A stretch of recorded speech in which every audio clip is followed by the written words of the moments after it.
لبیک اللہم لبیک لبیک لا شریک لک لبیک ان الحمد والنعمت لک والملک لا شریک لک لبیک اللہم لبیک لبیک لا شریک لک لبیک ان الحمد والنعمت لک والملک لا شریک لک لبیک اللہم لبیک لبیک لا شریک لک لبیک ان الحمد والنعمت لک والملک لا شریک لک۔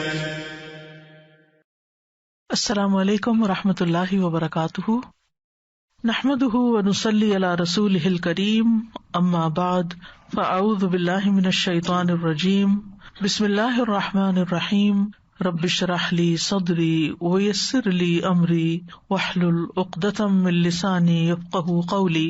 آج ہم انشاءاللہ حج پروگرام کے سلسلے میں صفا مروہ کی سعی اور حج کا طریقہ پڑھیں گے۔ صفا مروہ کے بارے میں سورۃ البقرہ میں اللہ سبحانہ وتعالیٰ کا ارشاد ہے، ان الصفا والمروة من شعائر اللہ فمن حج البيت او اعتمر فلا جناح عليه ان يطوف بهما ومن تطوع خيرا فإن الله شاكر عليم۔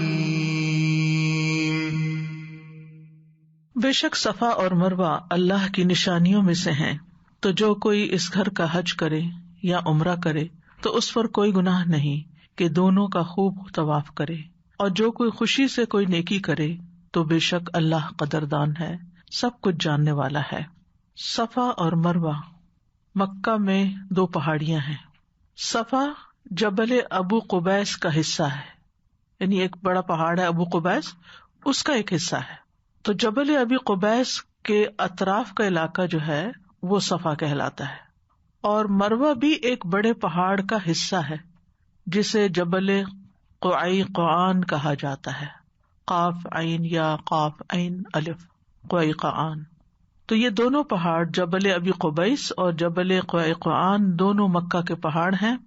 آپ کو یاد ہوگا کہ جب اہل مکہ نے نبی صلی اللہ علیہ وسلم سے ان کی نبوت کی نشانی طلب کی تو آپ صلی اللہ علیہ وسلم نے اللہ تعالیٰ سے دعا کی، تو آپ کے لیے آپ کی انگلی کے اشارے سے چاند دو ٹکڑے ہو گیا، اور جبل ابی قبیس ان دو ٹکڑوں کے درمیان تھا، یعنی چاند کا ایک ٹکڑا اس کے دائیں جانب اور ایک ٹکڑا بائیں جانب ہو گیا۔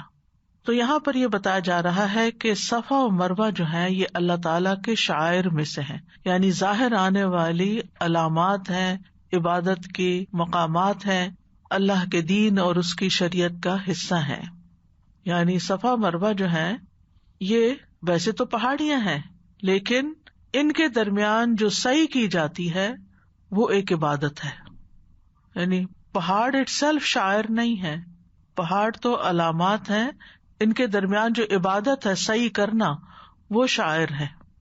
ان دونوں کے درمیان سعی کرنا یعنی صفا اور مروہ کے درمیان سعی کرنا، دوڑنا، ابراہیم علیہ السلام کے زمانے سے ہی حج اور عمرہ کے مناسک میں شامل ہے۔ یعنی نبی صلی اللہ علیہ وسلم نے اس کا آغاز نہیں کیا تھا، بلکہ ابراہیم علیہ السلام کے زمانے سے ہی یہ شروع ہوا۔ لیکن جاہلیت میں مشرکین نے حج اور عمرہ میں کئی قسم کے شرکیہ رسوم شامل کر لیے تھے۔ انہوں نے خانہ کعبہ کے علاوہ خانہ کعبہ کے اطراف میں خاص طور پر صفا اور مروہ دونوں پر بت نصب کر لیے تھے۔ صفا پر جو بت نصب کیا گیا تھا اس کا نام اساف تھا، اور مروہ پر جو نصب کیا گیا اس کا نام نائلہ تھا، ایک مذکر اور ایک مؤنث۔ تو جاہلیت میں جب وہ صفا مروہ کے درمیان دوڑتے تھے تو پھر وہ ان بتوں کو جا کر چومتے بھی تھے، ان کا بوسہ لیتے، اور پھر اسی طرح بعض ایسے لوگ تھے کہ جو صفا مروہ پہ نہیں آتے تھے بلکہ اس کی بجائے منات نامی بت کا طواف کرتے تھے، یعنی ہر ایک نے اپنے اپنے طریقے ایجاد کر لیے تھے۔ وہ مکہ پہنچ کر صفا مروا کا طواف گناہ سمجھتے تھے. تو یہی وجہ تھی کہ مسلمانوں کے دل میں کھٹکنے لگا کہ کیا صفا مروا کے درمیان سعی حج کا حصہ بھی ہے یا نہیں، کیا یہ مشرکانہ دور کی ایجاد ہے یا یہ اصل شاعر میں سے ہے، یعنی حج کا حصہ ہے. تو اس آیت کے ذریعے اللہ تعالیٰ نے مسلمانوں کی اس غلط فہمی کو دور کر دیا اور صحیح بات کی طرف رہنمائی کر دی کہ صفا و مروا کا طواف یہ اللہ تعالیٰ کے شرعی احکامات میں سے ہے، جو احکامات اللہ تعالیٰ نے ابراہیم علیہ السلام کو سکھائے تھے کہ حج کے لیے کیا کچھ کرنا ہوگا. تو اس لیے اس آیت میں واضح کر دیا گیا کہ تم یہ مت سمجھو کہ یہ کفار کی یا مشرکین کی مشابہت ہے، یہ تو اللہ کی نشانیوں میں سے ہیں اور ان کا طواف سراسر خیر کا کام اور عبادت کا کام ہے. اور جو کوئی خیر اور نیکی کا کام شوق سے کرتا ہے، محبت سے کرتا ہے، تو اللہ تعالیٰ اس کی بہت قدر فرماتا ہے، اور جو جس کی نیت ہوتی ہے اس کے مطابق اس کو اجر و ثواب دیا جاتا ہے.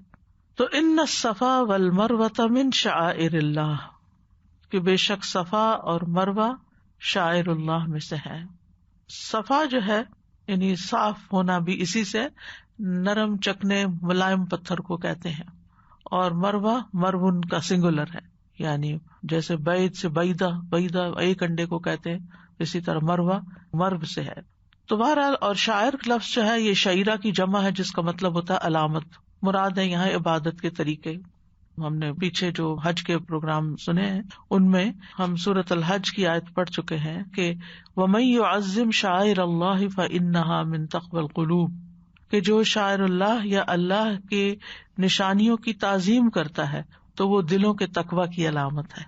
یعنی جس کے دل میں عبادت سے متعلقہ جگہیں، اوقات، چیزیں محترم ہیں، وہ دراصل اس کے دل کے تقوی کی علامت ہے. تو اگر ہمیں اپنے دل کے تقوی کا جائزہ لینا ہو تو ہمیں یہ دیکھنا چاہیے کہ ہم ایسی چیزوں کا کتنا احترام کرتے ہیں، ہمارے دل میں ان جگہوں کی کیا قدردانی ہے، اور ہم ان کو کتنا مینٹین کرتے ہیں، کتنا ان کا خیال رکھتے ہیں. صفا مروہ کی سعی کا آغاز کیسے ہوا، کیوں ہوا، کب ہوا؟ ابن عباس رضی اللہ عنہ اس بارے میں کہتے ہیں کہ ابراہیم علیہ السلام جب ہاجر علیہ السلام اور اسماعیل علیہ السلام کو مکہ میں چھوڑ کر آ گئے تو اسماعیل علیہ السلام کی والدہ اسماعیل علیہ السلام کو دودھ پلاتی تھی اور اس مشکیزے سے پانی پیتی تھی جو وہ ساتھ لائی تھی. آخر جب مشک کا سارا پانی ختم ہو گیا تو وہ پیاسی رہنے لگی. نتیجہ یہ ہوا کہ بچے کا دودھ آنا بند ہو گیا، بچہ بھی پیاسا ہو گیا. اب وہ دیکھ رہی تھی کہ ان کے سامنے ان کا بیٹا پیاس کی شدت سے زمین پہ لوٹ رہا ہے، تو وہ بہت پریشان ہوئی اور بچے کی اس حالت کو دیکھ کر وہاں سے چل پڑی کہ پانی ڈھونڈ کر لائیں. بچے کو وہیں چھوڑا اور خود پانی کی تلاش میں نکلی.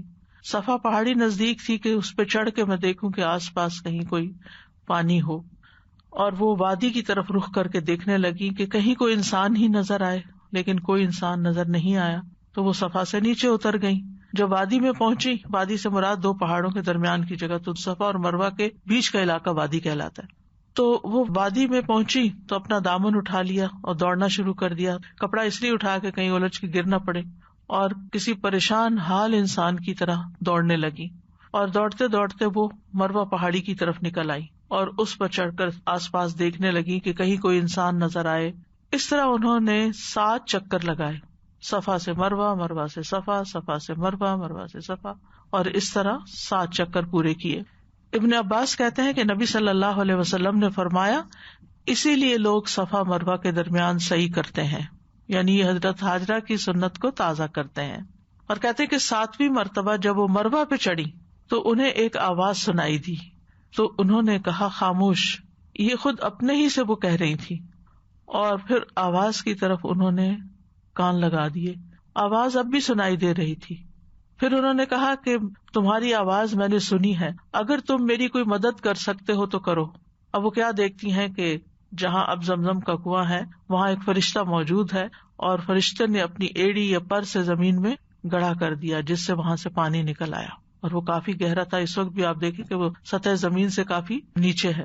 تو بہرحال اللہ سبحانہ تعالیٰ نے ایک عورت کی قربانی قبول کی. میں کبھی حضرت ہاجرہ کے حالات پہ غور کرتی ہوں تو سوچتی ہوں کہ وہ کہاں کی رہنے والی تھی. جیسا کہ آپ جانتے ہیں کہ ابراہیم علیہ السلام جب ہجرت کرنے کے بعد مصر کے پاس سے گزرے تو حضرت سارہ بھی ان کے ساتھ تھی، اور مصر کا بادشاہ جو تھا جب کسی خوبصورت عورت کے بارے میں وہ جانتا تو وہ اس کو کڈنیپ کروا کے یا پکڑوا کے اپنے محل میں داخل کر لیتا تھا. تو حضرت سارہ کے ساتھ بھی اس نے یہی کیا، لیکن پھر اللہ سبحانہ تعالیٰ کی مدد آئی اور حضرت سارہ جو تھی ان کے ہاتھوں اللہ نے کرامت ظاہر کی کہ بادشاہ ان پہ قابو نہ پا سکا. تو جب اس نے دیکھا تو حضرت سارہ کو بھی اس نے چھوڑ دیا، اور اس کے ساتھ تحفے کے طور پر، یعنی یہ بھی اللہ دل میں ڈالتا ہے کہ کہاں یہ کہ وہ ان کے ساتھ ایک ظالمانہ حرکت کرنا چاہتا تھا، اور ابراہیم علیہ السلام بے بس تھے، کچھ نہیں کر سکتے تھے، تو انہوں نے نماز شروع کر دی، اللہ سے مدد مانگنی شروع کر دی. اسی طرح حضرت ہاجرہ نے بھی اللہ تعالیٰ کو پکارا، کوئی تیسرا نہیں تھا جو ان کی وہاں مدد کرتا، اور اللہ کی مدد آئی. اور کیسی مدد آئی کہ پھر اس کے بعد جو حضرت ہاجر تھی جو بادشاہ کے محل میں رہا کرتی تھی، وہ اس نے حضرت سارہ کو بطور تحفہ دے دی ساتھ. تو حضرت سارہ نے وہ اپنے شوہر کو ہبہ کر دی، کیونکہ حضرت سارہ کی اپنی اولاد نہیں تھی تو وہ چاہتی تھی کہ اولاد ہو جائے. جب ان کا بیٹا پیدا ہو گیا تو اس پر حضرت سارہ جو تھی، یعنی حضرت اسماعیل پیدا ہو گئے، تو حضرت سارہ کے اندر ایک جو فطری ایک غیرت ہوتی ہے وہ سامنے آ گئی، اور حضرت ابراہیم علیہ السلام نے مناسب یہی سمجھا کہ وہ حضرت ہاجر کو کہیں اور چھوڑ کر آ جائیں. تو اللہ کے حکم سے پھر وہ مکہ کی طرف ان کو لے آئے. تو اگر اس ساری چیزوں کو بیک گراؤنڈ دیکھیں، یہ تو ہم دیکھتے نا ظاہری حالات، یہ ہو گیا وہ ہو گیا، لیکن آپ سوچئے کہ کیسی خاتون تھی حضرت ہاجرہ کہ جو ایک محل میں رہتی تھی، اور کہاں ان کو حضرت ابراہیم علیہ السلام اس وادی میں جہاں کوئی انسان نہیں ایک بچے کے ساتھ چھوڑ کے جا رہے ہیں، اور وہ جب حضرت ابراہیم علیہ السلام چھوڑ کے جانے لگتے ہیں تو وہ ان کے پیچھے دوڑ کر آتی ہیں. حضرت ابراہیم علیہ السلام رک جاتے ہیں، ان سے پوچھتے ہیں کہ آپ ہمیں یہاں کیوں چھوڑ کر جا رہے ہیں؟ تو ابراہیم علیہ السلام جواب نہیں دیتے. 2-3 بار پوچھنے کے بعد کہتی ہیں کیا اللہ نے آپ کو اس کا حکم دیا ہے؟ تو وہ سر ہلا دیتے ہیں اور ان کو اللہ کے حوالے کرتے ہیں. اور پھر حضرت ہاجر کہتی ہیں کہ اگر ایسا ہی ہے تو پھر اللہ تعالیٰ ہمیں بے سہارا نہیں چھوڑے گا، اور وہ اس کو ایکسپٹ کر لیتی ہے.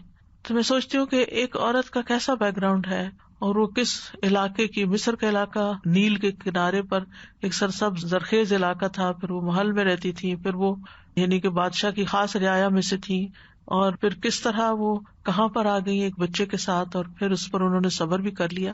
ایسی جگہ رہنا جہاں بڑے بڑے مرد بھی اکیلے نہیں رہ سکتے، کیونکہ وہاں صرف دن نہیں رات بھی ہونی تھی، اور رات کے اندھیرا آپ سوچیں. اور پھر مکہ کا علاقہ تو سارا سال ہی گرم رہتا ہے ایک طرح سے، اور پھر اس میں نہ کھانے کا انتظام، نہ پینے کا انتظام، نہ کسی قسم کی کوئی کمیونیکیشن، نہ ہی کسی کا کوئی کانٹیکٹ نمبر اور کوئی رابطہ اور کوئی مددگار کوئی بھی نہیں.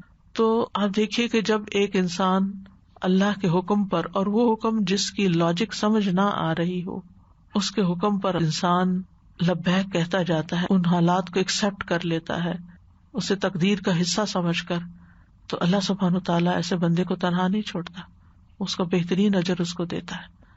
اور کس طرح پھر ان کا یہ دوڑنا اور اس بچے کا یہ تڑپنا اور اس زمزم کا نکلنا، اور پھر اب ہم سب وہاں پر جانے کو اپنے لیے فخر کی بات سمجھتے ہیں، اور صرف عورتیں نہیں بلکہ مرد بھی صفا اور مروہ کے درمیان چکر لگا رہے ہوتے ہیں، دوڑ رہے ہوتے ہیں. اور یہ حج کا رکن ہے، اس کے بغیر حج ہی مکمل نہیں ہوتا. اور یہ کوئی معمولی بات نہیں ہے کہ ایک عورت کی قربانی کو اس طرح قبول کیا جائے. لیکن آج ہم دیکھتے ہیں کہ بحیثیت خاتون کے اگر گھر میں کچھ مشکلات آ جاتی ہیں، مالی مشکلات آ جاتی ہیں، یا کسی ایسی جگہ رہنا پڑ جاتا ہے جہاں ہماری مرضی نہیں رہنے کی، یا جہاں ہمارے لیے ساری سہولتیں نہیں، تو پھر ہمارے ری ایکشنز کیا ہوتے ہیں، پھر ہم شوہر کے ساتھ کس طرح کا رویہ اور کیسی زبان اور کیسا اخلاق اور کیا طریقہ اختیار کرتے ہیں. تو ٹھیک ہے انسان اپنے حقوق کے لیے بات کرے، لیکن کہیں بھی بد اخلاقی اور بدتمیزی اور بد تہذیبی اور اللہ کی حدود کو پامال کرنا یہ نہیں ہونا چاہیے، کیونکہ انسان پر جو بھی حالات آتے ہیں بإذن اللہ ہی آتے ہیں، اور اللہ تعالیٰ کی کوئی حکمت ہوتی ہے کہ اللہ تعالیٰ بندے کو مختلف راستوں سے آزماتا ہے. یہ نہیں ہوتا کہ کسی بھی انسان کا امتحان نہ ہو، ہر ایک کا ہوتا ہے. اور حضرت ہاجر جو ہے وہ تاریخ کا ایک آئیکن ہے، ایک ایسی خاتون ہے کہ جن کی مثال دی جاتی ہے. فرمایا فمن حج البیت او اعتمر، تو جو کوئی بیت اللہ کا حج کرے یا عمرہ کرے. حجہ کا مطلب ہوتا ہے ارادہ کرنا، قصد کرنا، مراد یہ ہے کہ خانہ کعبہ کی طرف جانے کا ارادہ کر کے مخصوص افعال ادا کرے. آج جس کو کہتے ہیں ابے تمرا کا لفظ عمرہ سے ہے. عمرہ کا معنی ملاقات کا بھی ہے اور زیارہ کا بھی ہے، یعنی زیارت بھی اس کو کہتے ہیں.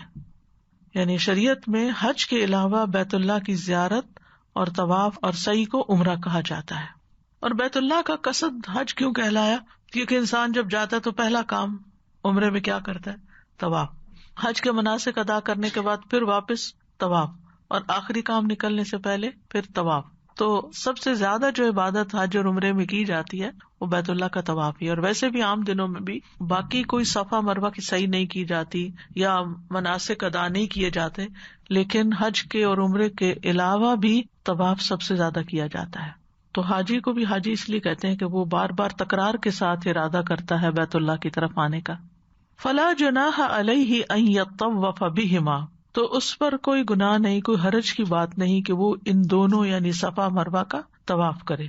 گناہ کی نفی کیوں کی گئی کہ گناہ نہیں؟ کیونکہ مشرکین صفا مروہ کی سعی کو گناہ سمجھتے تھے، اور اس کے علاوہ انصار میں سے بھی کچھ لوگ جب حج کے لیے آئے تو ان کو یہ پریشانی ہوئی کہ یہاں بت رکھے ہوئے تھے اور یہ مشرکین کا طریقہ تھا صحیح کرنا، تو کہیں ایسا تو نہیں کہ ہم کوئی گناہ کا کام کریں، تو اس کی نفی کر دی گئی. یہ تو ابراہیم علیہ السلام کی سنت ہے، حضرت ہاجرہ کی سنت ہے، اس لیے اس میں کوئی گناہ کی بات نہیں.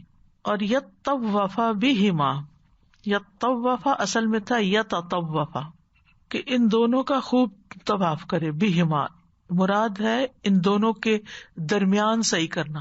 طواف کا یہ مطلب نہیں کہ آپ صفا پہاڑی کے باہر سے گھوم کے اور پھر مروہ کے باہر سے گھوم کر آئیں، نہیں، ان دونوں کے درمیان. بیت اللہ میں کیا ہوتا ہے کہ بیت اللہ شریف بیچ میں ہوتا ہے اور آپ 7 چکر لگاتے ہیں، اور جہاں سے چکر شروع کرتے ہیں حجر اسود سے وہاں تک پہنچ کے ایک چکر مکمل ہوتا ہے. جبکہ صفا مروہ میں آپ صفا سے شروع کر کے مروہ تک ایک چکر پورا کر لیتے ہیں.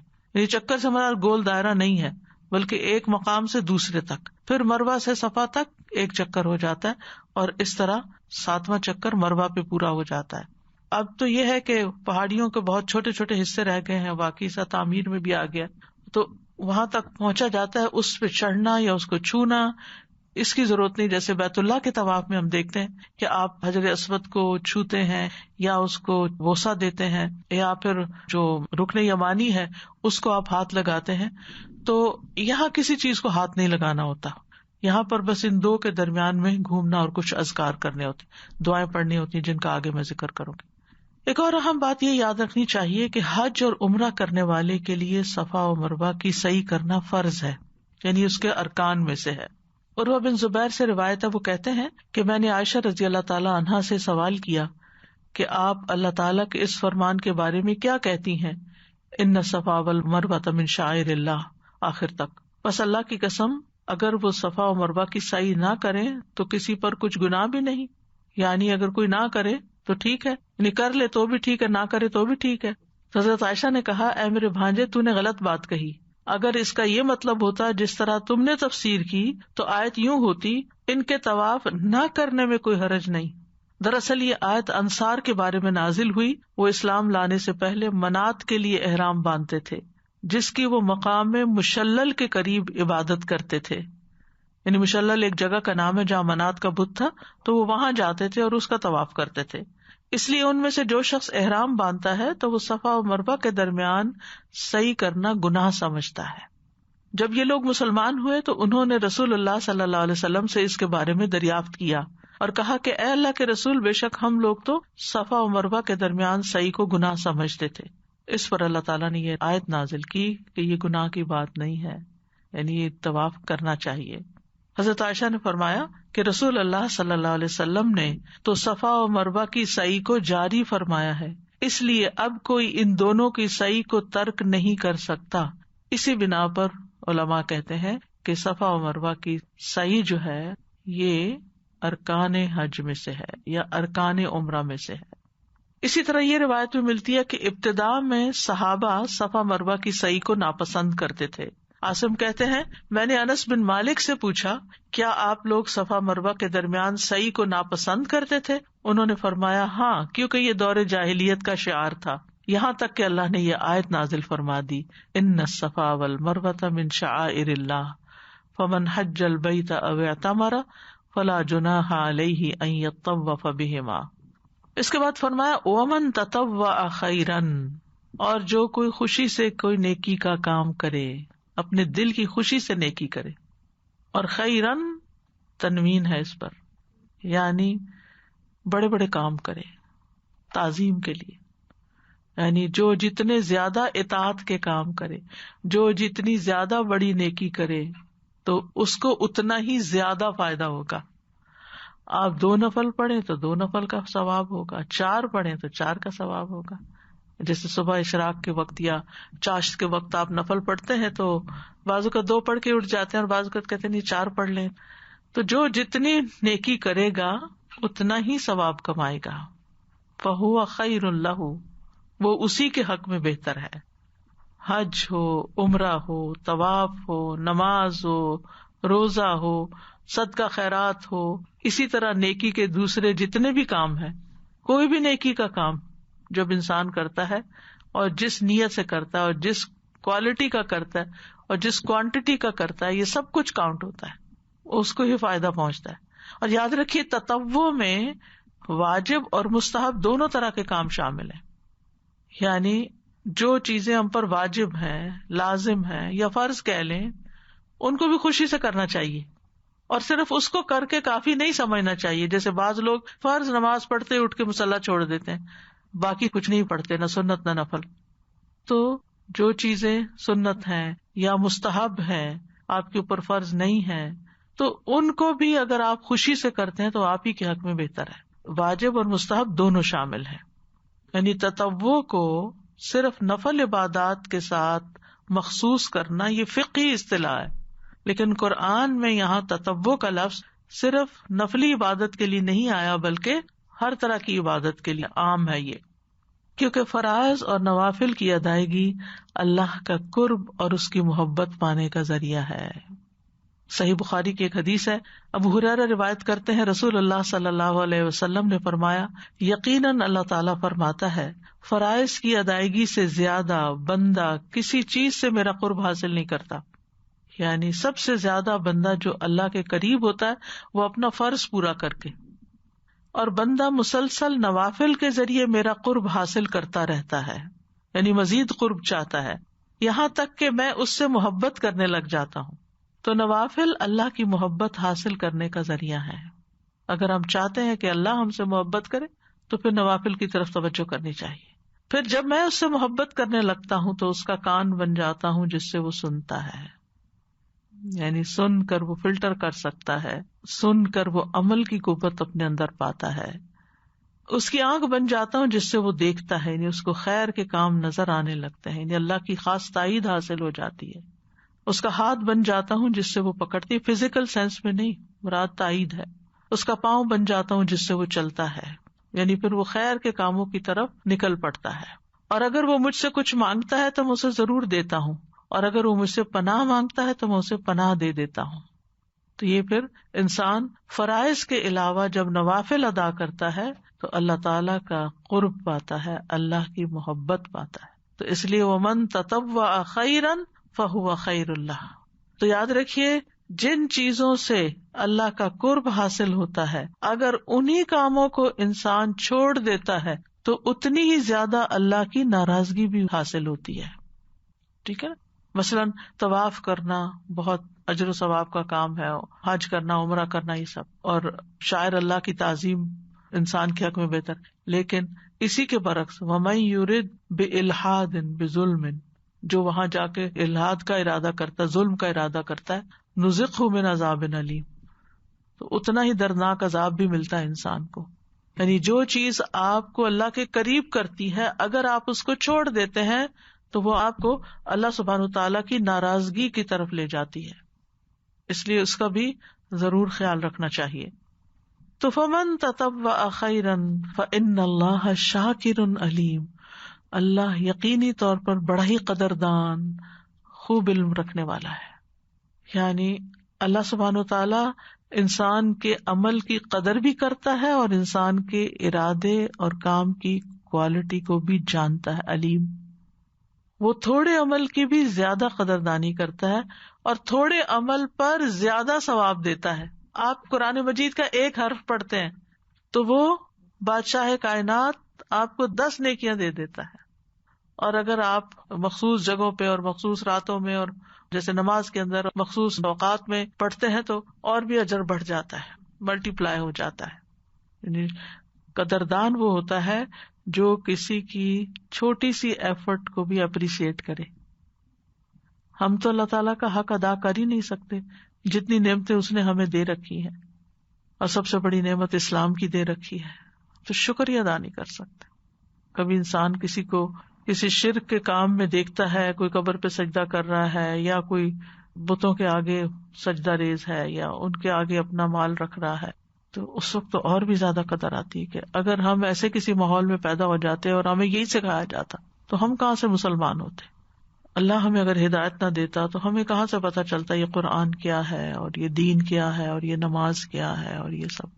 تو بندے کی شکر گزاری کیا ہے کہ وہ اس دین پر عمل کرے, اور اللہ تعالیٰ کی قدردانی کیا ہے کہ بندہ جیسا بھی ٹوٹا پھوٹا پیش کرتا ہے اس پر اس کو اجر عطا کرے. اور پھر آپ دیکھیں کہ صرف 10 گنا نہیں 700 گنا تک بلکہ اس سے بھی زیادہ اجر عطا کرتا ہے. تو اللہ سبحانہ تعالیٰ کی جو قدردانی ہے وہ بندوں کی قدردانی سے مختلف ہے. بندے تب شکر کرتے ہیں جب انہیں کسی کی طرف سے کوئی نعمت ملتی ہے, تب ہم شکریہ کہتے ہیں نا.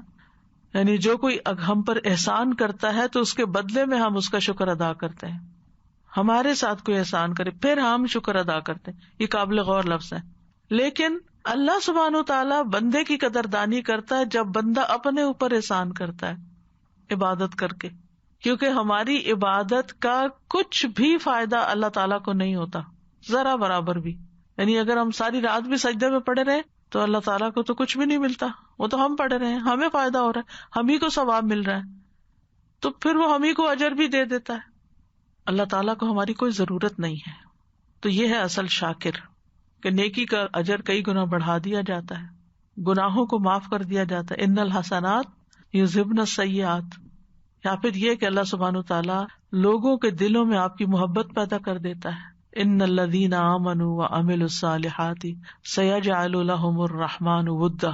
پھر اسی طرح آپ کا ذکر خیر ہونے لگتا ہے, جیسے نبی صلی اللہ علیہ وسلم کی قدردانی اللہ تعالیٰ نے کیسے فرمائی, ان اللہ وملائکتہ یصلون علی النبی. یا پھر یہ کہ اللہ سبحانہ تعالیٰ انسان کو پہلے سے زیادہ بہتر نعمت عطا کر دیتا ہے, نیکیوں کی مزید توفیق دیتا ہے. ہر نیکی اگلی نیکی کو جنم دے دیتی ہے. ایک نیکی کرنے کے بعد انسان کے اندر حوصلہ پیدا ہو جاتا ہے کہ وہ اور بھی نیکی کر لے. اس سے پہلے اس کو مشکل لگ رہی ہوتی, لیکن جب کر لیتا تو پھر کہتے ہیں یہ تو کوئی مشکل نہیں, پھر اور کر لیتا ہے. اور جو اللہ کی خاطر کسی چیز کو چھوڑ دیتا ہے تو اللہ سبحانہ تعالیٰ اس سے بہتر عوض اس کو عطا کرتا ہے, اس سے بھی بہتر چیز اس کو دیتا ہے. تو اللہ تعالیٰ بہت قدردان ہے.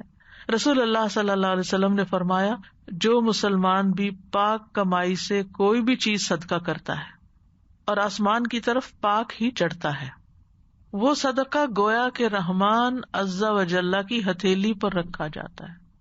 یعنی آپ دے کسی کو رہتے لیکن وہ اللہ کے ہاتھ میں جا رہا ہوتا ہے, پھر وہ اس کو بڑھاتا اور پھیلاتا ہے. جس طرح تم میں سے کوئی شخص اپنے گھوڑے یا بچڑے کے بچے کی پرورش اور نشو نما کرتا ہے, اسی طرح اللہ اس صدقے کی نشو نما کرتا ہے, یہاں تک کہ ایک کھجور بھی ایک بڑے پہاڑ کی طرح ہو جاتی ہے, اتنا بڑا کر دیتا ہے اس کو. پہاڑ کی یہاں بیٹھے ہوئے شاید سمجھ نہ آئے کیونکہ آپ کے آس پاس کوئی خاص بڑا پہاڑ نہیں ہے, لیکن اگر آپ کسی پہاڑ کے پاس جائیں تو آپ نے دیکھا ہوگا کہ جو لوگ پہاڑ کی ٹاپ پر اگر ڈرائیو کر رہے ہوتے ہیں تو جو پہاڑ کے نیچے کھڑے ہوئے لوگ ان کو یا نیچے کی گاڑی ان کو بھی ڈنکیز نظر آ رہی ہوتی ہیں. یہ تناسب ہوتا ہے. تو ایک کھجور اور ایک پہاڑ میں انبلیویبل یعنی اس کی بڑھوتری ہے. دنیا میں کوئی چیز اس طرح نہیں بڑھتی. اسی طرح اگر کوئی شخص چھوٹی چھوٹی نیکی کرتا ہے, مثلا راستے سے کوئی تکلیف دہ چیز ہٹا دی, رسول اللہ صلی اللہ علیہ وسلم نے فرمایا, جس نے مسلمانوں کے راستے سے تکلیف دہ چیز ہٹا دی اللہ اس کے لیے ایک نیکی لکھے گا, اور جس کے لیے اللہ نیکی لکھ دیتا ہے اس کی وجہ سے اسے جنت میں داخل کر دیتا ہے. یعنی چھوٹی نیکیوں کا بھی اجر و ثواب ہے. اگر ہم یہ یاد رکھیں نا, ہمیں بھول جاتا ہے اصل میں, یاد اگر رکھے نا تو ہمیں کوئی نیکی کا کام مشکل ہی نہ لگے, اور نیکی کا کام کرتے ہوئے ہم تھکے ہی نہ, ہم خوشی سے نیکی کریں. ہم خوشی سے کیوں نہیں کرتے؟ یعنی اگر کسی کا کوئی کام کر رہے ہیں یا کسی کے کام آ رہے ہیں یا کسی نے کوئی چھوٹا سا کام کہہ دیا تو بعض کا تمہارا ریئیکشن کیا ہوتا ہے؟ اگر ہم کسی کو کہہ دیتے نا ذرا وہ فلاں چیز پکڑاؤ، بچوں کو کہہ دیتے ہیں، گھر میں کسی کو ہسبینڈ وائف ہی ایک دوسرے کو کہہ دیتے ہیں، اور کیسی تب چڑھ جاتی دوسرے کو کہ مجھے کوئی کام کہہ دیا، میرے اپنے کام تھوڑی ہے. کیونکہ اس وقت ہمیں بھول جاتا ہے کہ اس کا اجر جنت بھی ہو سکتی ہے. فوری نہیں ملتا، کوئی تھینک یو نہیں کہتا، یا ریوارڈ تو چھوڑے، ہم ہر وقت الجھے ہی رہتے ہیں، تنگ ہی ہوتے ہیں. کوئی چھوٹا سا بھی کام کرنا پڑ جائے تو ہم خوشی سے نہیں کرتے. مشکل یہاں یہ ہے کہ ہم نیکی خوشی سے نہیں کرتے. تو یہاں پر کیا کہا کہ ومن تطوع خیرن، جو کوئی خوشی سے نیکی کرے، یعنی اس میں نیت اور ارادہ بھی اور خوشی بھی. بعض اوقات نیکی کے مواقع مل رہے ہوتے ہیں لیکن ہمارا دل ہی نہیں ہوتا اس میں. یوں لگتا ہے جیسے کہ ہمیں کوئی ڈریگ کر رہا ہے، ہمیں کوئی کھینچ رہا ہے کہ بس تم کسی طرح کر لو، کسی طرح ہمارے پہ احسان کر دو. جیسے عام طور پہ بچے ریئیکٹ کرتے ہیں، کئی بڑے بھی ہو کے بچے بنے ہوتے ہیں تو ان کو نماز کے لیے کہیں تو وہ سمجھتے ہیں شاید وہ ہم پہ احسان کر رہے ہیں. ورک پلیس میں بھی یہ کہا کہ یہ کو ہمارا کام ہے، یہ تو آپ کا کام ہے، یہ میری ڈیوٹی نہیں، آپ کی ڈیوٹی ہے، یہ آپ کو کرنا چاہیے، وہ آپ کو کرنا. آپ شکر نہیں کرتے کہ اللہ نے آپ کو صحت، ہمت، طاقت دی ہے، ہاتھ پاؤں ہلانے کی قوت دی ہے. کتنے لوگ ہیں جو اس سے محروم ہو چکے ہیں. تو اگر آپ کو موقع مل رہا ہے آپ کر لیں تو اجر آپ کے حصے میں آ جائے گا، لیکن ہم بھولے بھی ہوتے ہیں. اسی طرح اللہ سبحانہ وتعالیٰ نے کس طرح اس عورت کی قدردانی کی جو کوئی نیک عورت نہیں تھی لیکن اس نے کتے کو پانی پلایا کنویں میں دوبارہ اتر کر کہ مجھے پیاس لگی تھی، اس کو بھی لگی ہوگی، کہ اللہ تعالیٰ نے اس کو بخش دیا، اس کا کام قبول کر لیا. ہمیں نہیں پتا ہوتا کہ ہم کسی کی چھوٹی سی مدد بھی کر رہے ہیں، چھوٹا سا بھی کام کر رہے ہیں تو اس پر ہماری بخشش بھی ہو سکتی، اس کے بدلے ہمیں جنت بھی مل سکتی ہے. کیونکہ فإن اللہ شاکر علیم، اللہ تو قدردان ہے. اب یہ ساری حدیثیں مجھے یہاں حج کے پروگرام میں کیوں سنانی پڑ رہی ہیں؟ کیونکہ حج کے موقع پر ایسے بہت سی چیزیں سامنے آتی ہیں کہ جس میں چونکہ حج کا سفر ایک تھکاوٹ کا سفر ہوتا ہے تو ہم بعض اوقات خود غرض ہو جاتے ہیں کہ یہ اپنا کام خود کریں، یہ اپنی چیز خود کر لیں، یعنی دوسرے کے لیے ہیلپ فل نہیں ہوتے، آگے نہیں بڑھتے. کہیں مدد کرنی ہی پڑ جائے کسی کی تو مارے بندے ہی کرتے. یہ یاد رکھیے، یعنی حج کا شعار بنا کے جائیے، ومن تطوع خیرن، خوشی سے نیکی کرنی. فإن اللہ شاکر علیم، کوئی دیکھ رہا ہے یا نہیں دیکھ رہا، شاکر علیم، وہ علیم ہے، اس کو سارا پتا ہے ہم کیا کر رہے ہیں. رسول اللہ صلی اللہ علیہ وسلم نے فرمایا ابن آدم کے ہر عمل میں سے نیک عمل کو 10 گنا سے 700 گنا تک بڑھا دیا جاتا ہے. یعنی اگر آپ نے زیادہ اچھی نیت سے، زیادہ خوشی سے کام کیا ہے تو زیادہ بڑا اجر ہوگا. تو اس آیت سے پتہ چلتا ہے کہ صفا مروہ کی سعی حج کا رکن ہے، شاعر اللہ میں سے ہے، اور یہ اللہ کی اطاعت کے کاموں میں سے ہے، جاہلیت کا طریقہ نہیں ہے. یہ تو حضرت ہاجرہ کی سنت ہے. حبیبہ بنت ابی تجرات کہتی ہیں ہم لوگ قریش کی کچھ خواتین کے ساتھ دار ابو حسین میں داخل ہوئے. اس وقت نبی صلی اللہ علیہ وسلم صفا اور مروہ کی سعی فرما رہے تھے اور دوڑنے کی وجہ سے آپ کا ازار گھوم گھوم جا رہا تھا، اور آپ اپنے صحابہ سے فرما رہے تھے سعی کرو کیونکہ اللہ نے تم پر سعی کو واجب قرار دیا ہے. تو یاد رکھیے اگر کسی نے سعی نہیں کی تو دم دے کے حج نہیں پورا ہوتا، سعی کرنی ہوگی. کیونکہ علماء کا اس پہ اختلاف ہوا اور بعض نے یہ بھی کہا کہ دم دے کے تو کام پورا ہو سکتا نہیں. جب نبی صلی اللہ علیہ وسلم نے فرما دیا کہ صحیح کرو، اللہ نے اسے واجب قرار دیا ہے تو پھر کرنی ہی ہوگی. حضرت عائشہ کہتی ہیں ان دونوں کے درمیان طواف کا طریقہ تو اللہ کے رسول نے مقرر فرمایا، کسی کو اس بات کا حق نہیں کہ ان دونوں کے درمیان طواف کو ترک کرے، کسی کو حق نہیں، چھوٹا بڑا بیمار تندرست جو حج کر رہا ہے اس کو یہ کرنا ہوگا. ابن عمر کہتے ہیں رسول اللہ صلی اللہ علیہ وسلم جب حج یا عمرے کے لیے آتے تو سب سے پہلے بیت اللہ کا طواف کرتے، پہلے 3 چکروں میں دوڑتے، باقی 4 میں چلتے، پھر طواف کے بعد 2 رکعات ادا کرتے، پھر صفا اور مروہ کے درمیان سعی کرتے تھے. تو یاد رکھیے عبادت کی نیت سے صفا مروہ کے بیچ میں دوڑنا. اگر کوئی ویسے ہی ایکسرسائز کے لیے دوڑ رہا ہے کہ چلو پتلے ہی ہو جائیں گے تو بار بار وہیں دوڑ لگا آتے ہیں، اور لوگ بھی دوڑنے آسان ہے دوڑنا کہ اکیلے نہیں ہم وہاں، تو وہ صحیح نہیں ہوگی. نیت کے ساتھ اور عبادت کی نیت سے 7 چکر لگانا صحیح کہلاتا ہے. صفا سے مروہ تک 1 چکر کہلاتا ہے اور پھر مروہ سے صفا تک دوسرا، اور اس طرح 7 پورے کرنے ہوتے ہیں. حجر اسود کے استلام کے بعد صفا مروہ کی طرف آیا جاتا ہے. نبی صلی اللہ علیہ وسلم نے مقام ابراہیم کے پاس 2 رکعتیں پڑھی. اس وقت مقام ابراہیم آپ کے اور بیت اللہ کے درمیان تھا، یعنی آپ کے اور بیت اللہ کے. مثلا یہ بیت اللہ ہے، یہ مقام ابراہیم ہے، تو یہاں آپ نماز پڑھ رہے ہیں، مقام ابراہیم بیچ میں ہے. پھر حجر اسود کی طرف آئے، یعنی جب طواف کی 2 رکعتیں پڑھ لی تو دوبارہ حجر اسود کی طرف آئے، اسے بوسہ دیا، پھر صفا کی طرف گئے. تو عام طور پر حاجی اس کو مس کر جاتے ہیں. پھر یہ کہ سعی کی فرضیت ہے، کتب علیکم السعی فاسعوا. پھر سعی کی فضیلت کسی کو یاد ہے؟ سعی کرنے کا ثواب کتنا ہے؟ رسول اللہ صلی اللہ علیہ وسلم نے فرمایا، تمہارا صفا و مروہ میں دوڑنا ایسا ہے جیسے 70 گردنیں آزاد کرنا، جیسے 70 غلام آزاد کیے ہوں کسی نے. ابن عباس کہتے ہیں رسول اللہ صلی اللہ علیہ وسلم بیت اللہ کے طواف اور صفا مروہ کی سعی میں دوڑے تاکہ آپ مشرکین کو اپنی قوت دکھا سکیں کہ مدینہ جا کر ہم کمزور نہیں ہوگے بلکہ ہم صحت مند ہیں. ابن عمر کہتے ہیں نبی صلی اللہ علیہ وسلم جب مکہ تشریف لائے تو آپ نے بیت اللہ کا طواف کیا، 2 رکعت نماز پڑھی، پھر صفا مروہ کی سعی کی.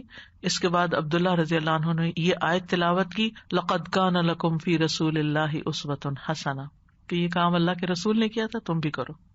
صفا مروہ کی سعی کے لیے وضو شرط نہیں، لیکن باوضو ہونا افضل ہے. حضرت عائشہ فرماتی ہے کہ ہم نبی صلی اللہ علیہ وسلم کے ساتھ حج کے لیے نکلے، ہماری زبانوں پر حج کے علاوہ اور کوئی ذکر ہی نہ تھا. یہ بھی بڑا اہم جملہ ہے کہ جب ہم حج کے لیے نکلے تو بس حج ہی کا تذکرہ تھا، اور تلبیہ اور حج ہی سے متعلق سوچ بچار اور باتیں تھی، ادھر ادھر کی باتیں نہیں کرنی چاہیے. پھر جب ہم مقام صرف پہنچے تو مجھے حیض آ گیا. میں اس غم سے رو رہی تھی کہ نبی صلی اللہ علیہ وسلم میرے پاس تشریف لائے. آپ نے پوچھا کہ کیوں رو رہی ہو؟ میں نے کہا کاش میں اس سال حج کا ارادہ ہی نہ کرتی. آپ نے فرمایا شاید تمہیں حیض آ گیا ہے. میں نے کہا جی ہاں. آپ نے فرمایا یہ چیز تو اللہ نے آدم کی بیٹیوں کے لیے مقرر کر دی ہے، اس لیے جب تک تم پاک نہ ہو جاؤ بیت اللہ کے طواف کے علاوہ حاجیوں کی طرح تمام کام انجام دو. تو اس سے یہ پتہ چلتا ہے کہ اگر کوئی عورت پیریڈز میں بھی ہے تو وہ صحیح کر سکتی ہے. مثلاً طواف اس نے ختم کیا، پیریڈ شروع ہو گئے، تو اب وہ صحیح کر سکتی ہے اس حال میں بھی. اور اسی سے پھر قیاس کیا گیا ہے کہ وضو نہ بھی ہو تو صحیح کی جا سکتی ہے. صفا مروہ میں صفا کی طرف سے صحیح شروع کرنی چاہیے، اور صفا پہاڑی کی طرف آ کر 3 بار یہ دعا پڑھنی چاہیے.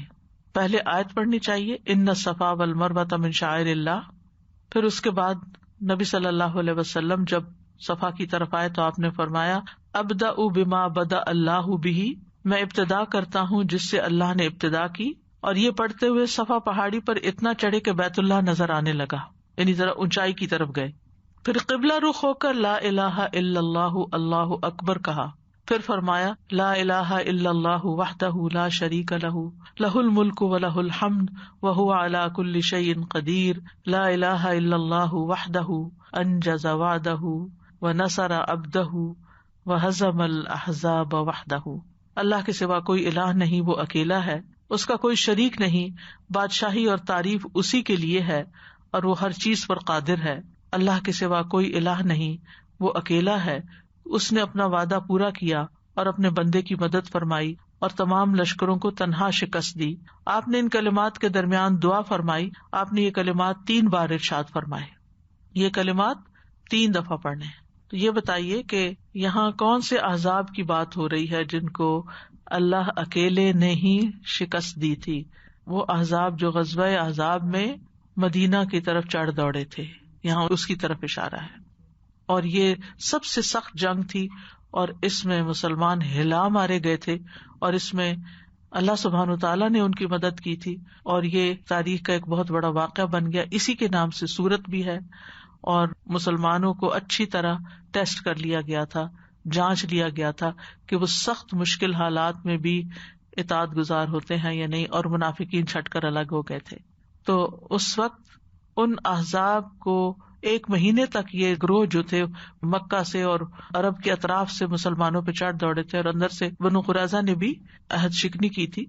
تو اس کے بعد ہم دیکھتے ہیں کہ اللہ سبحانہ تعالیٰ نے 1 مہینہ مسلسل آزمائش میں مبتلا کرنے کے بعد مسلمانوں کی مدد کی، اور کفار کی طرف ایسی آندھی بھیجی کہ جس سے ان کے خیمے اکھڑ گئے، ان کی ہانڈیاں الٹ گئیں، ان کے جانور بھاگ گئے، ان کی سخت تباہی ہوئی، اور وہ ناکام و نامراد واپس لوٹے.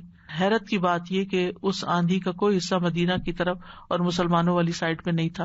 یعنی مسلمان جس طرف تھے، درمیان میں خندق تھی، ایک طرف مسلمان تھے اور دوسری طرف مشرکین اور گروہ جو باہر سے لڑنے کے لیے آئے تھے. تو اس خندق کے پار جس طرف مشرکین تھے سخت آندھی تھی، اور خندق کے اس طرف جہاں مسلمان تھے وہاں امن اور چین تھا، کچھ بھی نہیں تھا. تو یہ اللہ تعالیٰ کی خاص مدد تھی جس کا اس موقع پر شکرانہ ادا کرتے ہوئے ذکر کیا جاتا ہے کہ انجز وعدہ ونصر عبدہ وہزم الاحزاب وعدہ، کیونکہ اس موقع پر منافقین نے یہ کہنا شروع کر دیا تھا کہ ما وعدنا اللہ ورسولہ الا غرورا، کہ ہم سے اللہ اور اس کے رسول نے دھوکے پر مبنی وعدے کیے، ان کے وعدے تو بس دھوکہ ہی تھے، مدد نہیں آئی اور اتنی مشکل میں پڑ گئے. تو اس کا بھی ذکر کیا گیا کہ انجز وعدہ ونصر عبدہ محمد صلی اللہ علیہ وسلم وہزم الاحزاب وحدہ. ابن عمر کے بارے میں آتا ہے کہ صحیح کرتے وقت وہ یہ دعا پڑھتے تھے، رب اغفر وارحم وانت الاعز الاکرم، اے میرے رب بخش دے اور رحم فرما اور تو ہی عزت اور بزرگی والا ہے. پھر یہ کہ صفا سے مروہ کی طرف آتے ہوئے مرد سب ستونوں کے درمیان دوڑے. جابر بن عبداللہ کہتے ہیں کہ آپ مروہ کی طرف اترے یہاں تک کہ جب آپ کے قدم نشیبی جگہ تک پہنچے، یعنی جو نیچے کو ہے، آپ دوڑے یہاں تک کہ جب آپ کے قدم نشیبی جگہ سے اوپر چڑھنے لگے تو آپ عام چال چلنے لگے حتیٰ کہ مروہ تک پہنچ گئے. ٹھیک ہے، یعنی سارا راستہ نہیں دوڑنا ہوتا بلکہ ایک مخصوص مقام پر جس کو گرین لائٹس کے ذریعے اب ہائی لائٹ کر دیا گیا ہے. بڑھاپے یا بیماری کی وجہ سے سب ستونوں کے درمیان اگر کوئی تیز تیز نہ چل سکے تو کوئی حرج کی بات نہیں، یعنی ایک مستحب کام ہے، افضل ہے اگر آپ دوڑیں، لیکن اگر نہیں دوڑ سکتے تو کوئی بات نہیں. ایک شخص نے عبداللہ بن عمر رضی اللہ عنہما سے صفا مروہ کے درمیان پوچھا، اے ابو عبد الرحمن، میں آپ کو دیکھتا ہوں کہ آپ چل رہے ہیں جبکہ لوگ دوڑ رہے ہیں. انہوں نے کہا، اگر میں چلوں تو بلا شبہ میں نے رسول اللہ صلی اللہ علیہ وسلم کو چلتے ہوئے دیکھا ہے، اور اگر میں دوڑوں تو میں نے رسول اللہ صلی اللہ علیہ وسلم کو دوڑتے ہوئے دیکھا ہے، اور میں اب بوڑھا ہو گیا ہوں، یعنی اب دوڑ نہیں سکتا. خواتین کو دوڑنا نہیں، اپنی معمول کی چال چلنا ہے تاکہ ان کے سطر کا خیال رہے. ہاں تیز رفتار سے چل سکتی ہیں لیکن عام چال سے چلنا ہی بہتر ہے. صفا سے آپ مروہ تک پہنچ گئے. آپ مروہ پہاڑی پر چڑھتے ہوئے بھی صفا والا عمل دہرانا ہے. جابر بن عبداللہ کہتے ہیں کہ نبی صلی اللہ علیہ وسلم مروہ پہاڑی پر چڑھے تو جو آپ نے صفا پر کیا تھا مروہ پر بھی وہی کیا. کیا کیا تھا؟ لا الہ الا اللہ وحدہ لا شریک لہ کا ذکر کیا. اب صفا سے مروہ اور مروہ سے صفا کے بیچ میں چلتے ہوئے کیا پڑھیں؟ کیا کوئی خاص مخصوص ذکر ہے؟ نہیں، آپ جو چاہیں دعائیں مانگیں، جو چاہیں ذکر کریں، جو چاہیں قرآن پڑھیں، فالتو باتوں سے گریز کریں.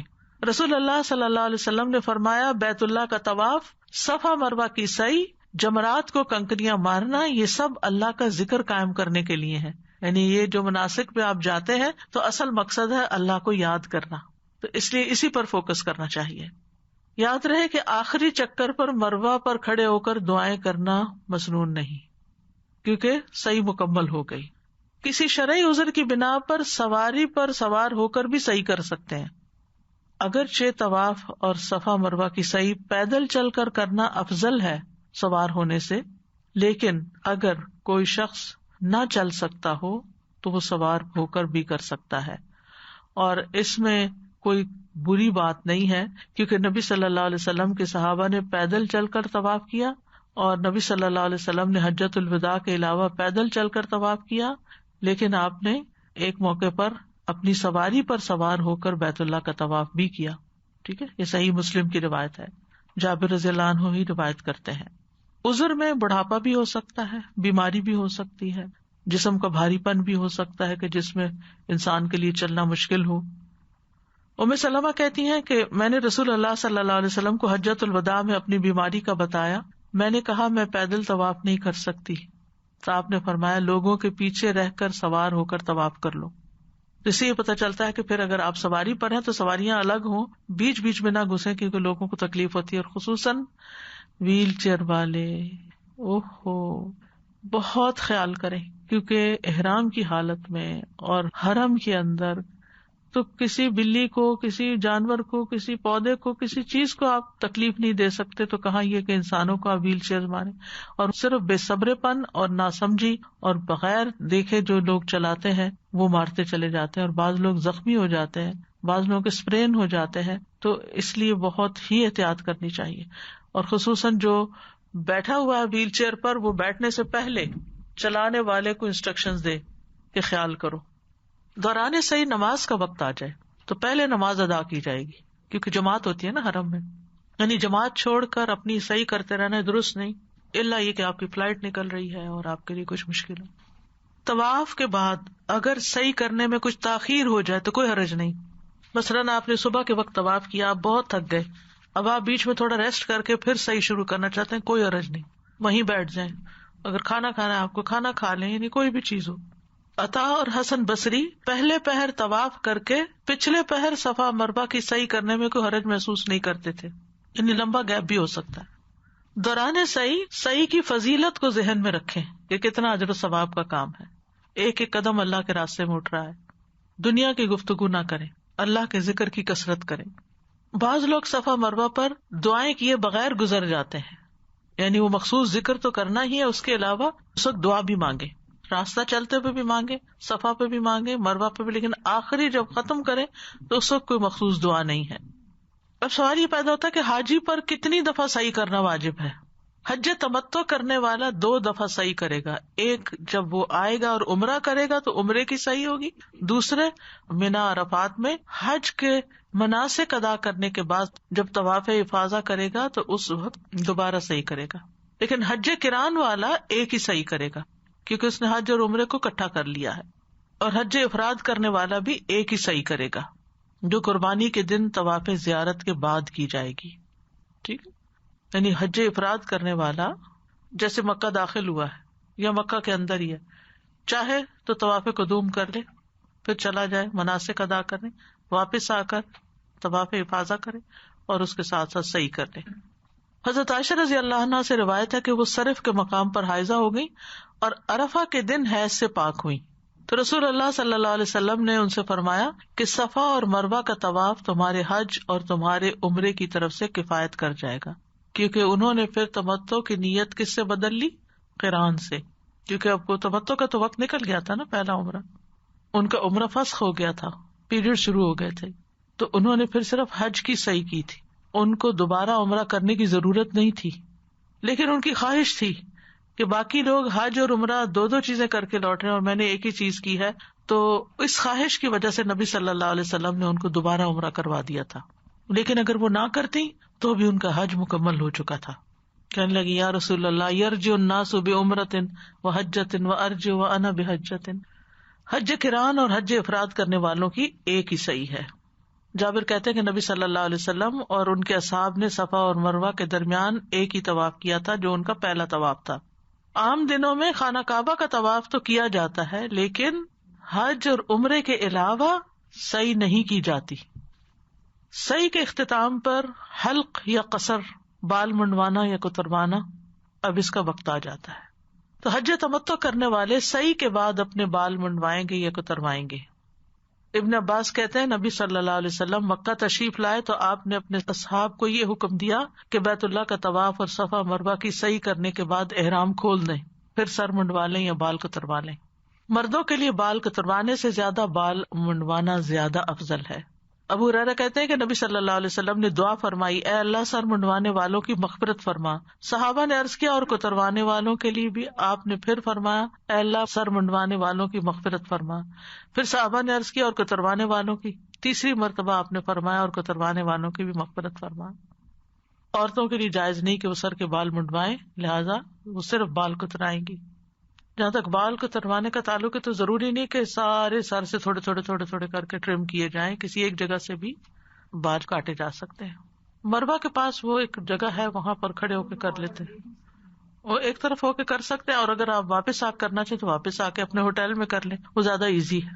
شرط یہ کہ بھول نہ جائیں، کیونکہ کچھ لوگ واپس آ کے پھر تھکے ہوئے ہوتے ہیں، ایک دم سو جاتے ہیں یا کچھ. تو حج تمتع کرنے والوں کا عمرہ مکمل ہو گیا اور اب وہ احرام کھول دیتے. یہاں تک ابھی تک عمرے کی ساری باتیں ہو رہی تھی، یعنی حج کا سفر شروع ہو چکا ہے، حج تمتع جس میں پہلے عمرہ ہوتا ہے اور عمرے کا یہ سارا طریقہ آپ کو بتایا گیا. عمرے کے 3 ارکان ہیں یا 4، اس میں علماء میں اختلاف ہے. بعض کہتے ہیں 3 ارکان ہیں، بعض کہتے ہیں 4 ارکان ہیں. 3 والے کیا سمجھتے ہیں کہ نیت اور طواف اور سعی، اور 4 والے حلق اور قصر کو بھی اس میں شامل کر لیتے ہیں. سازا جی جو آپ نے بتایا کہ حجر اسود کے استلام کے بعد صفا کی طرف جایا جاتا ہے جب صحیح شروع کرنی ہے، تو اس وقت اگر جیسے آپ نے کہا کہ زیادہ تر لوگ یہ مس کرتے ہیں، اگر کسی نے نہیں کیا ہوا تو اس کے لیے پھر کیا ہے؟ بس یہ کہ ایک مستحب عمل تھا جو مس ہو گیا، مستحب عمل جو نہیں کر سکے. اوکے. اگر کوئی یہ بھول ہی جاتا، جیسے آپ نے ابھی کہا کہ ہوٹل میں چلے جاتے ہیں تو پھر بھول جاتے ہیں، یہ لٹرلی کوئی بھول گیا 2 دن تک اس کو یاد ہی نہیں رہا کہ بھی میں نے کاٹے ہی نہیں بال، پھر تو احرام ہی کی حالت میں ہے، اگر اس نے کوئی احرام کی خلاف ورزی کی ہے تو اس کا دم دے ہوگا. یہ ابھی آسیہ جو کہ کوشچن کا میں نے پوچھنا تھا، یہ بس سعی کی طرف جاتے ہوئے یا ہر طواف کے اینڈ میں آخر میں استلام؟ طواف کے اختتام پر تو صرف اللہ اکبر کہہ کے ختم کر دیں گے، پھر زمزم پیئیں، پھر اس کے بعد نفل پڑھیں یا نفل پڑھ کے زمزم پیئیں، دونوں طرح جائز ہے، اور پھر جب صفا کی طرف جانے لگے تو پھر استلام کریں. کسی کا بینیفٹ ہو، کسی نے ریسنٹلی مجھ سے پوچھا، اب جیسے ارلی سٹیج آف پریگننسی ہے اور ان کے لیے اب حج کا اتفاق ہے کہ ان کا نکل آیا، تو وہ ریکمینڈیشن پوچھ رہے تھے کہ ڈیلے کریں یا چلے جائیں. تو ظاہر ہے کہ جا بھی سکتے ہیں، اب اتنی پرسن ٹو پرسن ویری کر رہی ہوتی ہے چیز، تو ایسے میں کیا اپنے آپ کو پہچانے آپ کتنی برداشت کر سکتے ہیں. حضرت اسما بنت امیس کے بارے میں آتا ہے کہ ذوالحلیفہ پہ ان کا بچہ پیدا ہوا تھا، یعنی فل ٹرم تھی پھر بھی چلی گئی. تو آپ کے اپنے اوپر ہے کہ آپ کی ہمت کیا ہے، آپ کی پریگنینسی کیسے ہوتی ہے. کچھ خواتین کو کچھ بھی نہیں ہوتا، وہ سب کام آخر تک کرتی رہتی. جیسے ان کی فرسٹ ہے اور ان کو دونوں سائڈ کے پیرنٹس ذرا ڈسکریج کر رہے تھے. اصل میں لوگ ذرا زیادہ کرتے ہیں، تو دیکھیں جس روح نے آنا ہے نا اس کو کوئی نہیں روک سکتا، اور حج کا موقع پتہ نہیں پھر کب ملتا ہے. اور ارلی پریگنینسی میں تو کوئی بوجھ بھی نہیں ہوتا. انسان اگر بہت زیادہ سکنس وغیرہ نہیں ہے تو کوئی حرج نہیں. انہیں اپنی طبیعت کو پہچاننا چاہیے، لوگوں کی باتوں پہ نہیں جانا چاہیے. سے سنتے آ رہے ہیں کہ جو زمزم تھا وہ حضرت اسماعیل علیہ السلام کی ایڑیاں انہوں نے زمین پہ ماری تھیں تو وہ چشمہ پھوٹا تھا. ہاں، لیکن حدیث سے تو یہ پتہ چلتا ہے کہ فرشتے کی ایڑی یا پر. ایک سوال اور، ایون دو اس کا ارکان سے یا عمل سے تعلق تو نہیں ہے، جیسے یہ حدیث میں جو آتا ہے کہ جبریل علیہ السلام کے پر سے وہ، تو کیا حاجرہ علیہ السلام نے ان کو ایز این اینجل دیکھا تھا؟ کچھ ہے اس میں واضح؟ کچھ نظر تو آیا تھا ان کو. یہ حدیث میں آتا ہے نا کہ انہوں نے وہاں فرشتہ دیکھا. اب کس شکل میں دیکھا کیا نہیں یہ نہیں پتا چلتا، کچھ نہیں پتا. اور اس کی آواز بھی سنی تو تبھی انہوں نے کہا کہ جو بھی ہو میری مدد کرو. یہ جو ابھی آج خیر کی بات ہوئی کہ فمن تطوع خیرن، تو الحمدللہ اتنے موقع ملتے ہیں وہاں پر، لیکن کئی لوگ بالکل درگزر ہی کر جاتے ہیں ان کو چیزوں کو. جیسے بہت سارے لوگ بیچاروں کو پتہ ہی نہیں ہوتا کہ ساتھ لے کے کیا جانا ہے. کچھ چیزیں ہوتی ہیں جو کہ ہمارے پاس ہوتی ہیں، آپ نے احتیاطاً رکھی ہوتی. چھوٹی سی چیز ہے جیسے ویزلین ہے، ویزلین کا اکثر وہاں پہ بہت زیادہ ضرورت پڑتی ہے. ڈرائنس ہے، موسم میں کچھ نہ کچھ ہوتا ہے، تو لوگ اتنے وہ اسٹنجی ہو جاتے ہیں کہ یہ ہم نے یوز کی ہے تو ہم کسی کو کیسے دے سکتے ہیں. تو اس طرح کی چھوٹی چھوٹی چیزیں اگر آپ ایکسٹرا بھی رکھ لیتے ہیں تو کسی کے اور کے بھی کام آ جاتی ہیں. تو یہ چھوٹی چھوٹی نیکیاں جو ہم سوچ کے اگر پہلے سامان باندھتے وقت سوچیں تو بہت کچھ ہے جو کہ آپ گھر سے ہی نیکیوں کا اہتمام، کسی اور کے بھی کام آ سکتے، یہ نیت میں رکھے انسان. اور حرم میں ہی جن لوگوں کو چیئرز پہ بیٹھنے کی مجبوری ہوتی ہے وہ زمین پہ بیٹھ کے نہیں عبادت کر سکتے، تو ان کے ساتھ چیئرز ہوتی ہیں. تو ایسا بھی دیکھا گیا کہ کچھ لوگ دوسروں کی چیئرز پل کر کے، بندہ نماز پڑھ رہا ہے اسے جب بیٹھنا ہے تو وہ گئے. بعض اوقات بچے کھیل رہے ہوتے ہیں اور نمازی کے، میں نے خود دیکھا کہ کسی کے پیچھے سے چیئر پل کر لی انہوں نے اور وہ گر گئی.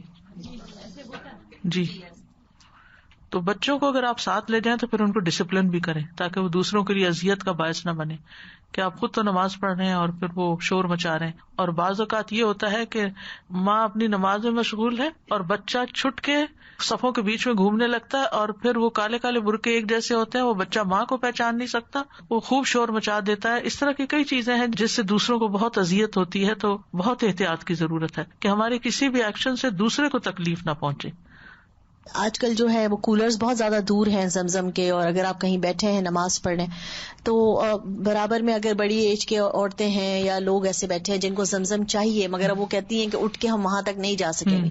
سو یہ بھی نیکی ہے کہ آپ کھڑے ہوئیں، اگر اللہ نے آپ کو طاقت دی ہے آپ کچھ گلاسز ایکسٹرا بھر کے لے آئیں، اپنی بوٹل بھر کے لے آئیں اور انہیں پلا دیں تو سب بہت ہی بہترین. بلکہ نیت ہی رکھنی چاہیے کہ جب پینے کے لیے جائیں تو اپنا گلاس نہیں صرف بھریں، ایک اور بھر کے بھی لے آئیں اور پوچھ لیں کہ کس کو چاہیے. یہ میں سوچ رہی تھی کہ ہم سورہ احزاب میں جب اسپیشلی اس ہفتے بخل کے بارے میں اور نفس کا جو شوہ اس کے بارے میں پڑھ رہے تھے منافقین کی صفت کے حوالے سے، تو یہاں پہ جیسے جب آپ بتا رہے تھے کہ خوشی سے نیکی کرنا اور وسیع پیمانے پہ خوب ایک دل کے نفس کے احسان کے ساتھ، تو کتنی واقعی اپوزٹ چیزیں ہو جاتی ہیں. So one has to be really careful کہ اگر یہ نہیں ہوگا تو کہیں دوسری طرف ہم نہ چلے جائیں. And I think one thing about Hajar علیہ السلام، ان کے بارے میں سوچ رہی تھی کہ جب کبھی ان کے بارے میں سوچو تو اتنی فیسنیشن ہوتی ہے کہ وہ گیو اپ ہی نہیں کرتی. لائک ان کو تو نہیں پتا تھا کہ 7 چکر کے بعد ایسا کچھ ہو ہی جائے گا. She keeps on going and then ان کو ڈر بھی نہیں لگتا کہ وہ اکیلی ہیں, اور she just keeps on striving. And مجھے آئی تھنک سب سے بڑی بات یہ لگتی ہے کہ وہ بدگمان نہیں ہوتی. سبحان اللہ, ان کا اللہ تعالیٰ کے بارے میں کیسا اچھا حسن ظن ہے کہ وہ she tries and she has this توکل اینڈ ریلائنس آن اللہ سبحانہ تعالیٰ. اللہ تعالیٰ ہمیں یہ توفیق دیں کہ کیسے بھی حالات ہو ہمارا گمان ہمیشہ. میں سوچتی ہوں کہ اس محل میں کتنی خواتین ہوگی, اللہ نے ان کو کس بنا پہ چنا ہوگا. اللہ دلوں کے حال جانتا ہے نا کہ کس کو کس جگہ رکھنا ہے. میرا نہیں خیال پہلے توحید پر تھی, کیونکہ اس علاقے کا دین تو توحید نہیں تھا, لیکن حضرت ابراہیم کے پاس آ کے پھر مسلمان ہو گئی ہوں گی نا. اوکے, وآخر دعوانا ان الحمد للہ رب العالمین.